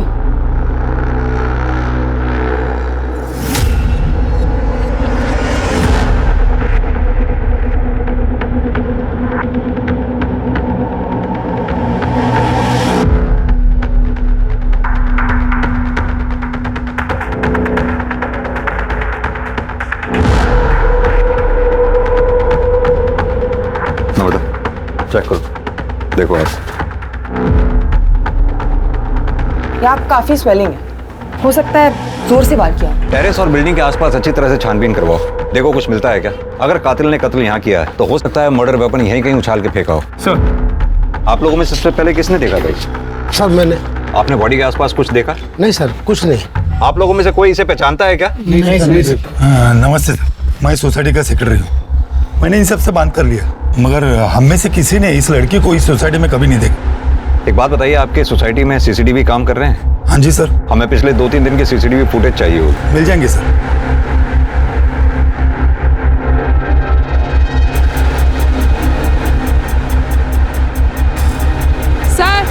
ये देखिए। सर पाँव के पास ये हेयर स्टाइल मिला है और ये हेयर कलर विक्टिम के हेयर कलर से काफी अलग है। सर मैंने पूरी बॉडी चेक की लेकिन कहीं कोई निशान नहीं है और बॉडी के आसपास खून के धब्बे भी नहीं है। बाल का डीएनए विक्टिम के डीएनए से मैच करवाओ और बॉडी एक बार फिर से चेक करो, देखो कहीं कोई निशान तो नहीं। सर। संदीप, बॉडी का पंचनामा करवा के पोस्टमार्टम के लिए भिजवाओ और उससे पहले इसकी फोटोग्राफ्स लेके सोसाइटी में दिखाओ, देखो कोई पहचानता है क्या। अगर यहाँ कोई ना पहचाने तो आसपास की सोसाइटीज में दिखाओ, वहां भी अगर कोई ना पहचाने तो सोशल मीडिया पे डालो उसकी फोटोग्राफ और इस एरिया के रहने वाले लोगों में विक्टिम का फोटोग्राफ सर्कुलेट करो। हमारे लिए इसके बारे में जानना बहुत जरूरी है, तभी हम कातिल तक पहुंच सकते। सर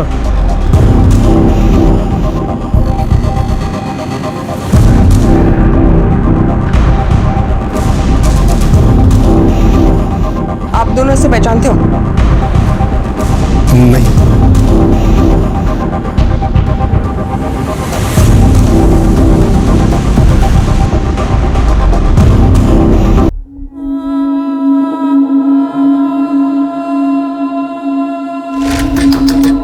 करिश्मा दरवाजा खोल बेटा।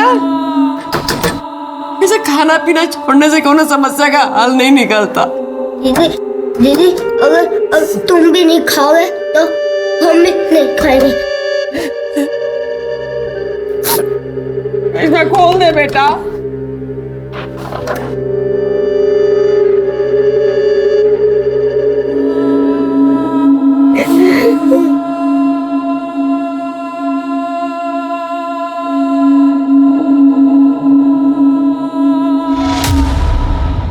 सर उस अनआइडेंटिफाइड बॉडी की पोस्टमार्टम रिपोर्ट।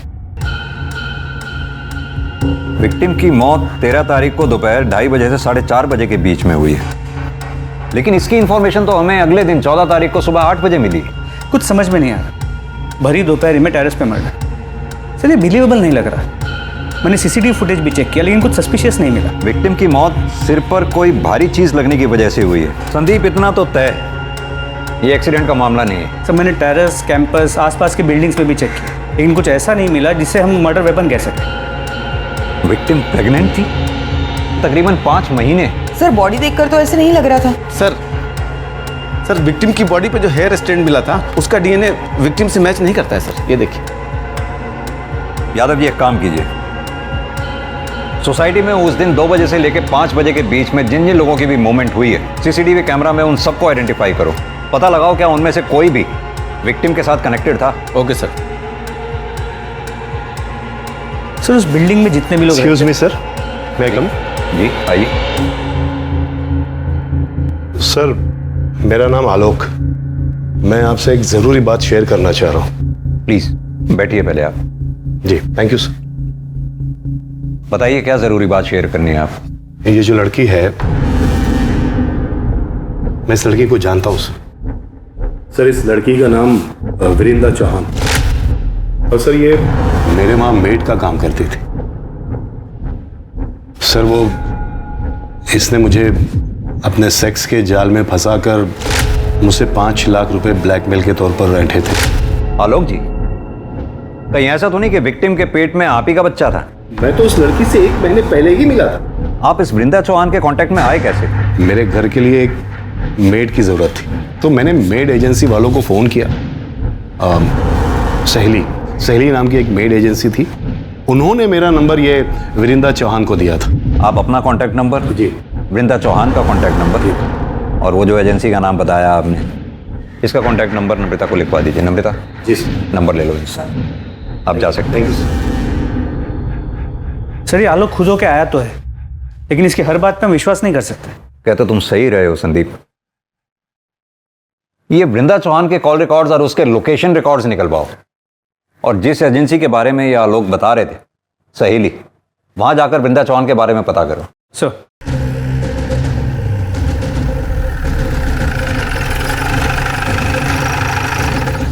वृंदा हमारी एजेंसी के साथ 7 महीने से जुड़ी हुई। 2 महीने किसी के यहाँ काम करने के बाद एक दिन रोते रोते मेरे पास। ठीक ऑफ। दीदी इतनी चोट कैसे लगी तुझे? मेरे पापा ने आज मेरे साथ ऐसे जबरदस्ती किया, मुझे बहुत पीटा। तो अपनी माँ से बात क्यों नहीं करती? वो कुछ करेगी ना।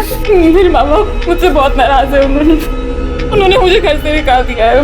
मैं उनके पास नहीं जा सकती दीदी, नहीं जा सकती दीदी, वो एक अलग कहानी है।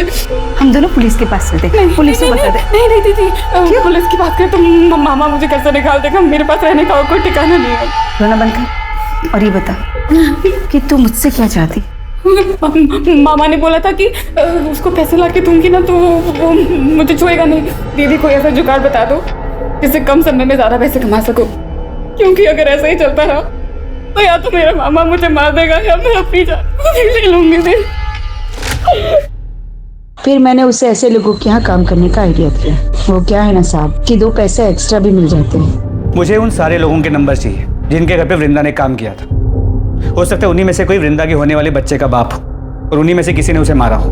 क्या वृंदा प्रेग्नेंट थी? जी, पोस्टमार्टम रिपोर्ट के हिसाब से वृंदा के पेट में 5 महीने का बच्चा था। सर तो ये जरूर उसके मामा का काम है।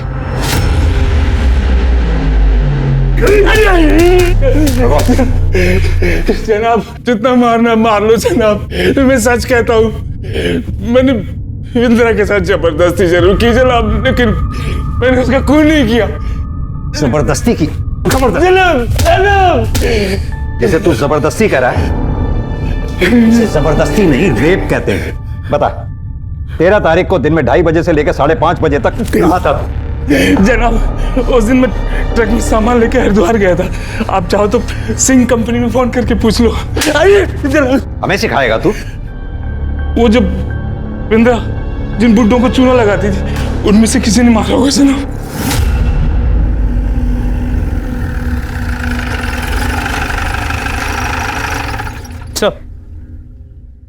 जिन जिन सीनियर सिटीजन्स के यहाँ पे वृंदा ने काम किया था उन सब ने बयान देने से मना कर दिया। लेकिन संदीप, वृंदा प्रेग्नेंट थी और जाहिर सी बात है उसके बच्चे का बाप इन्हीं में से कोई एक होगा। सर, इस बारे में भी हमने उनसे पूछा, लेकिन सबका यही कहना है कि वो लोग प्रोटेक्शन यूज करते थे। सबसे पहले तो ये वृंदा के मामा अतुल चौहान का डीएनए वृंदा के फीटस से मैच कराओ। अगर उसका डीएनए मैच नहीं होता फिर बाकी बचे लोगों का डीएनए टेस्ट करवाओ। सर, एक बात और, एजेंसी से मिले नंबर्स में एक नंबर धीरज अरोरा का भी था। इस वृंदा ने कभी धीरज अरोरा के घर पे काम तो नहीं किया, लेकिन फिर उसका अगला टारगेट धीरज ही था।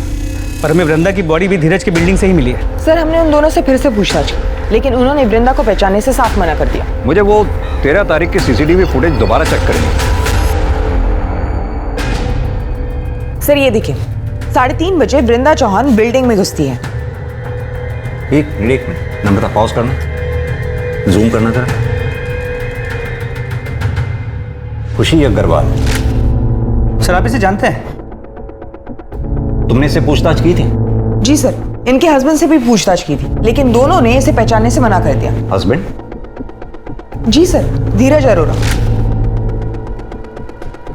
ये धीरज अरोरा। लेकिन सर, आप उस खुशी को कैसे जानते हैं? संदीप, करीब 1 साल पुरानी बात है। इस खुशी के पहले पति, इस खुशी का तब खुशी अग्रवाल नाम था और पहले पति का नाम था सुनील अग्रवाल। सुनील अग्रवाल के ऊपर उनके काम वाली ने बलात्कार का आरोप लगाया था और जब हम उनके घर में बयान की पुष्टि के लिए पहुंचे तो सुनील अग्रवाल का यह कहना था, मुझे यह बताने में जरा भी शर्म नहीं कि मुझ में अब वो पावर नहीं बचा। हमें यह भी पता चला कि उस काम वाली का एक बॉयफ्रेंड भी था। हमने सोचा हो सकता है कि उस काम वाली ने पैसे ऐंठने के लिए अपने मालिक पर झूठा आरोप लगाया हो कि उस काम वाली ने आत्महत्या कर ली। उससे भी ज्यादा हैरान करने वाली बात यह थी कि उसने अपने सुसाइड नोट में कंफर्म किया कि उसके साथ बलात्कार हुआ था और बलात्कारी कोई और नहीं, वो खुशी अग्रवाल का पहला पति सुनील अग्रवाल ही था। हम उसके बयान की पुष्टि के लिए फिर उनके घर पे गए और छापेमारी के दौरान हमें उन दोनों के घर से सेक्स टॉयज मिले। उन दोनों को थाने लेके आओ। खुशी जी, हम कुछ समय पहले भी मिल चुके हैं। तब आप खुशी अग्रवाल हुआ करती थी और आज खुशी अरोड़ा। कुछ याद है आपको? जी सर। आज आप सेकंड मैरिज करके मूव ऑन कर गई, अच्छी बात है। Thank you sir. मिस्टर धीरज, आपका मानना है कि आप वृंदा चौहान को जानते ही नहीं, जबकि वृंदा जिस एजेंसी में काम किया करती थी उस एजेंसी के मुताबिक आपने किसी काम वाली के लिए वहां रिक्वायरमेंट दी थी और उस एजेंसी का यह कहना है कि वृंदा आपके घर में काम करने वाली थी। जैसा कि वृंदा हर मर्द को हनी ट्रैप करके ब्लैकमेल किया करती थी, शायद आपको भी वो करने वाली थी या फिर हो सकता है किया हो। कहीं ऐसा तो नहीं ये बात आपको पता चली हो और आपने वृंदा का मर्डर कर दिया हो? या क्या कह रहे सर? मैं वृंदा को जानता तक नहीं था। इनफैक्ट आज से पहले उसका नाम भी नहीं सुना था। हाँ, हर एजेंसी को हमने कांटेक्ट किया था मेड की रिक्वायरमेंट के लिए, अपने डिटेल्स भी छोड़े थे वहाँ, पर हाल फिलहाल हमें मेड की कोई रिक्वायरमेंट नहीं थी। नमिता, जरा धीरज जी को दिखाओ।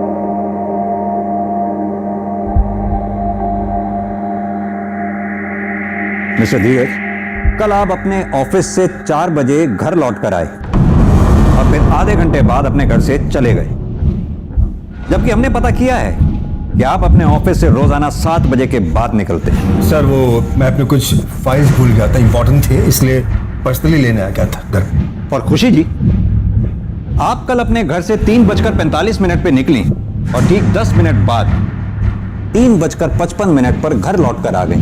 सर ऐसी कोई बात नहीं है, मैं बस पैसे विड्रॉ करने गई थी वहां से। और आप स्टेटमेंट चेक कर लीजिए बैंक का, सीसीटीवी फुटेज होगा, आप वो चेक कर लीजिए।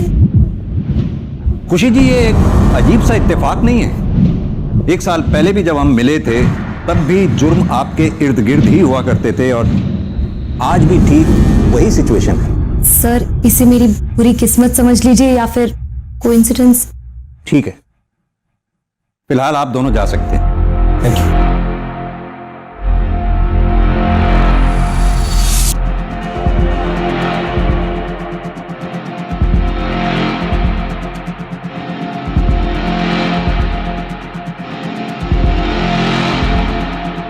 संदीप, लगता है खुशी मैडम का हेयर फॉल आजकल कुछ ज्यादा ही हो रहा है। और सर इस बाल का कलर लगभग उस बाल के कलर जैसा है जो हमें क्राइम स्पॉट पे मिला था। मैं चाहता हूं कि तुम इस बाल का डीएनए पहले मिले हुए बाल के डीएनए से मैच करो। मेरी गट फीलिंग ये कहती है ये दोनों बाल एक ही इंसान के हैं और वो इंसान कोई और नहीं, खुशी अग्रवाल और खुशी अरोड़ा ही है। वृंदा का मर्डर एक के बाद एक रहस्यमयी मोड़ ले रहा था। किसने किया था वृंदा का खून? वो सीनियर सिटीजन्स जिनको वृंदा ब्लैकमेल करती थी, या फिर वृंदा का मामा जिसने उसका शारीरिक शोषण किया था, या फिर धीरज अरोड़ा जो वृंदा का अगला टारगेट था। अब इस केस में कुछ ऐसी कड़ियां खुलने वाली थी जो इन सारे रहस्यों पर से एक के बाद एक पर्दा उठाने वाली थी।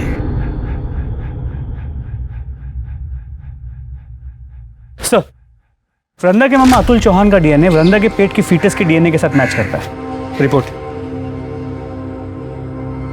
यानी वृंदा के मामा के पास वृंदा को मारने का मोटिव था, लेकिन बिल्डिंग के उस सीसीटीवी फुटेज में ये मामा कहीं दिखाई नहीं दिया।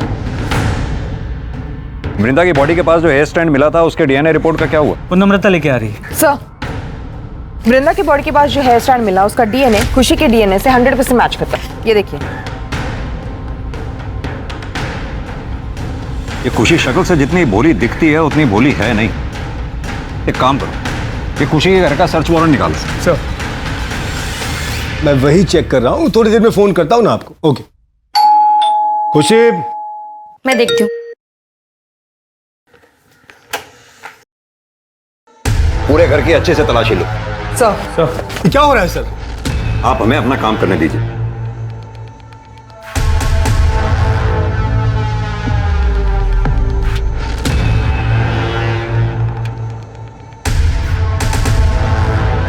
सर, ये देखिए।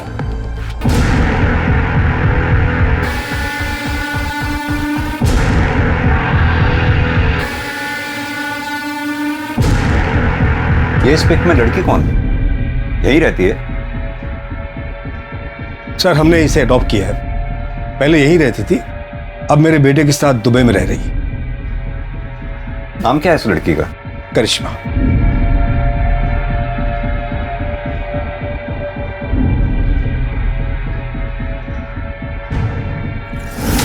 सर, एक मिनट यहाँ आइए, देखिए क्या मिला है।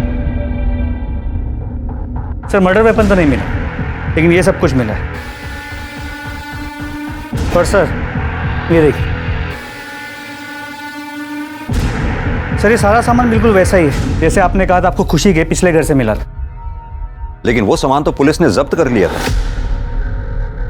ये सामान आपने नया खरीदा है क्या? मुझे कुछ समझ नहीं आ रहा। मिस्टर धीरज, क्या आपकी भी सेक्स करने की क्षमता चली गई है? नहीं, क्यों? वो क्या है कि 1 साल पहले हमसे बहुत बड़ी एक गलती हो गई थी। मानसी गोस्वामी ने इनके पहले पति सुनील अग्रवाल पर एक आरोप लगाया था, बलात्कार। इनके पति ने गिल्ट में आके आत्महत्या कर ली, केस क्लोज हो गया। लेकिन उस केस का एक मुजरिम आज भी खुलेआम घूम रहा है। देखिए, आप दोनों के खिलाफ हमारे पास इतने सबूत तो हैं ही कि हम कोर्ट में आसानी से ये साबित कर पाएंगे कि वृंदा का मर्डर आप दोनों ने ही मिलकर किया है। सर, हमने ऐसा कुछ भी नहीं किया, हमने उसे नहीं मारा सर। ये आपके बाल वृंदा की बॉडी पर कैसे मिले और उन बालों का डीएनए आपके डीएनए से कैसे मैच करता है? और यही नहीं, वृंदा के लोकेशन रिकॉर्ड वारदात के कुछ रोज पहले तक लगातार धीरज के लोकेशन रिकॉर्ड से कैसे मैच करते हैं? सर मुझे नहीं पता ही। आप तो चुप ही रहिए मिस्टर धीरज, लगातार आप झूठ पर झूठ बोलते चले जा रहे हैं। यादव जी, जरा फुटेज दिखाइए इन्हें। इस फुटेज में जो लड़की दिखाई दे रही है करिश्मा, आपने ये कहा कि आपकी अडॉप्टेड बेटी है और वो दुबई में रहती है, तो फिर कैसे इस फुटेज में आपकी बिल्डिंग से वो निकलते हुए दिखाई दी और कहां जा रही थी वो? हमारा टाइम वेस्ट मत कीजिए, ये बताइए कि आप दोनों ने मिलकर वृंदा को मारा या आप दोनों ने करिश्मा के साथ मिलकर वृंदा को मारा? और एक सवाल, करिश्मा के साथ एक चौथी औरत जो आपकी बिल्डिंग से सीसीटीवी फुटेज में निकलती हुई दिखाई दी है, वो चौथी औरत कौन थी और उसका इस मर्डर में क्या रोल था? अरे सुनाई नहीं दे रहा क्या? अभी भी वक्त है, सब सच सच बता दो। नहीं बताना तो वो भी बता दो। कोर्ट में तो हम साबित कर ही देंगे कि वृंदा का मर्डर आप दोनों ने किया है। कब तक चुपचाप सुनती रहोगी? सच बता दो ना।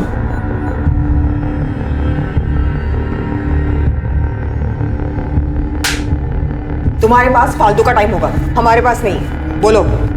सर, हमने वृंदा को नहीं मारा, उल्टा वो हमें फॉलो कर रही थी, वो हमें ब्लैकमेल कर रही थी सर, और वो धीरज को फॉलो करते करते मुझ तक पहुंची। उसने हम दोनों को साथ देखा और उससे पता चल गया था कि हम दोनों पति पत्नी हैं। जब धीरज नहीं थे, उनकी एब्सेंस में वो घर भी आई थी। तुम अपने बचपन के प्यार को अंदर नहीं बुलाएगी? तुम यहाँ क्या करने आई हो?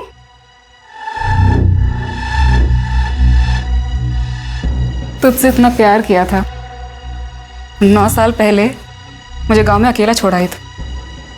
सारे गांव वालों ने मेरा सर मुंडवा दिया, माँ बाप ने घर से निकाल दिया, अम्मा ने मेरा रेप किया। ये अच्छा है, मेरी जिंदगी खराब करके अय्याशियाँ कर रही है। तो क्या चाहती है? 1 लाख रुपए। किस बात के 1 लाख रुपए? तेरे पति को बताऊं तेरे बारे में? खोलूं तेरी बोल? हवा टाइट हो गई तेरी। कहाँ से लाऊं मैं 1 लाख रुपए? घर पे रखे होते 1 लाख रुपए? बाजू में ATM है और तेरे पास 2-3 अकाउंट तो होंगे ना। तो एक काम कर, सारे अकाउंट से थोड़े थोड़े पैसे निकाल के 1 लाख रुपए दे दो। मौसी हूँ तुम्हारे मुंह पर ला करके 1 लाख रुपए।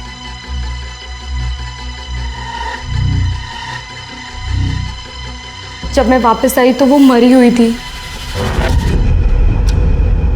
वृंदा, वृंदा। फिर मैंने तुरंत धीरज को कॉल किया। क्या बात है, क्यों बुलाया मुझे? जब मैं घर पहुंचा तो मैंने देखा कि वृंदा मरी पड़ी थी। अब खुशी ने मुझे सारी कहानी बताई, तो हम दोनों ने मिलकर उसकी लाश को कमरे में छुपा दिया। कहानी अच्छी सुनाई आपने मिस्टर धीरज। चलिए एक बार को मान भी लिया जाए कि आप लोगों ने वृंदा को नहीं मारा। मेरा सवाल अब भी वहीं का वहीं है, वो चौथी औरत जो करिश्मा के साथ सीसीटीवी फुटेज में आपकी बिल्डिंग से बाहर निकलती देखी गई, वो औरत कौन थी और उस औरत का इस मर्डर में क्या रोल था? खुशी, छुपाने में नुकसान है हमारा, सच बता दो। सर मैं बताता, करिश्मा और उसकी माँ वैशाली ने ही वृंदा को मारा है। बर्तन चौका करने वाले गरीब लोग हैं साहब, हम क्या किसी को मारेंगे? यही मरदवा होंगी, यही दोनों हत्यारे हैं।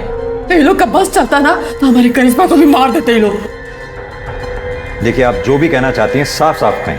सर, इन लोगों ने हमें कोई अडॉप्ट नहीं किया था, हम इनके यहाँ नौकरानी का काम करते थे। उन्होंने माँ से झूठ बोला कि अपने बेटे के पास दुबई भेज रहे हैं, लेकिन हमें अपने घर में कैद रखा। अगर ऐसा था तो आप लोग तुरंत हमारे पास क्यों नहीं आए? इन दोनों को जेल में डाल देते। पुलिस के पास आती तो बात फैलने का डर था। यानी कि खुशी जी, आपने करिश्मा का तो शारीरिक शोषण किया ही, साथ में मानसी का भी शारीरिक शोषण किया। इतना ही नहीं, इस कुकर्म में आपके दोनों पति बराबर के भागीदार थे।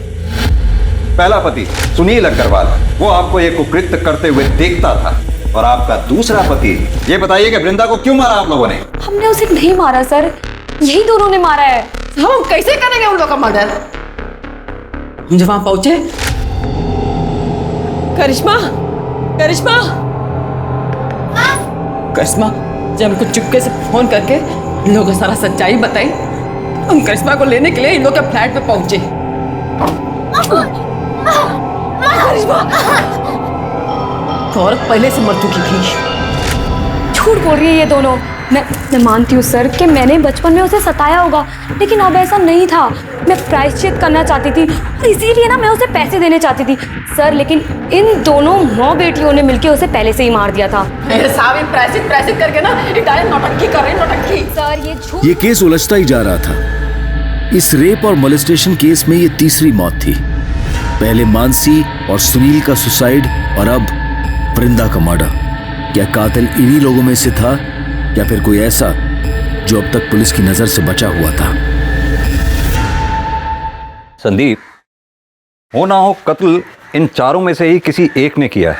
हो सकता है खुशी ने वृंदा को मारा हो और फिर धीरज को फोन करके बुलाया हो वृंदा की लाश को ठिकाने लगाने के लिए।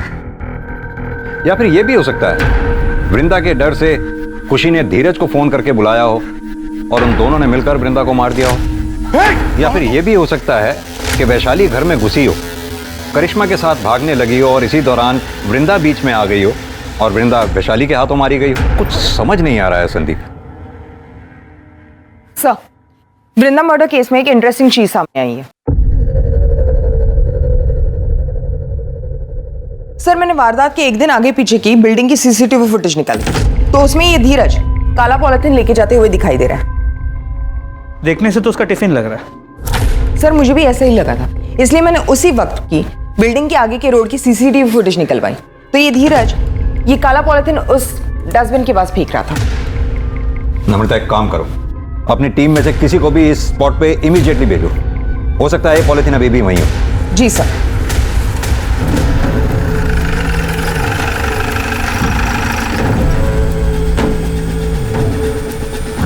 महेश। Yes sir.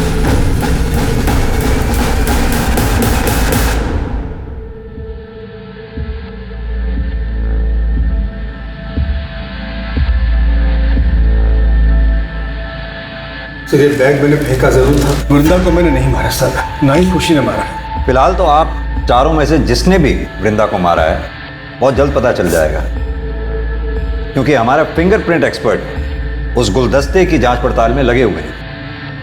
अभी भी टाइम है। आप में से जिस किसी ने भी वृंदा को मारा है शराफत से कबूल कर ले।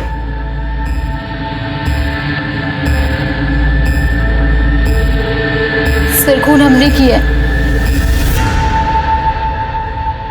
उस दिन फोन रखने के बाद हम माँ का इंतजार कर रहे थे। घर में सर और मैडम दोनों ही नहीं थे। जैसे माँ गेट पे आई हम उनके पास दौड़ के पहुंचे तो मैडम हमारे बीच में आ गई, हमें रोकने लगी। हमने गुलदस्ता उठा के उनके सिर पे दे मारा। कैसे मारा? करके बताओ। सर, वो हमारे सामने आ गई थी हमें रोकने के लिए तो हमने गुलदस्ता उनको ऐसे मार दिया सिर पे, वो वहीं मर गई और हम भाग गए। लेकिन चोट तो वृंदा के सर के पीछे लगी थी। क्यों वैशाली जी? अरे अब तो मान जाओ, या अपनी बेटी को जेल भेजकर मानोगी? हमसे बहुत बड़ी भूल हो गई सर।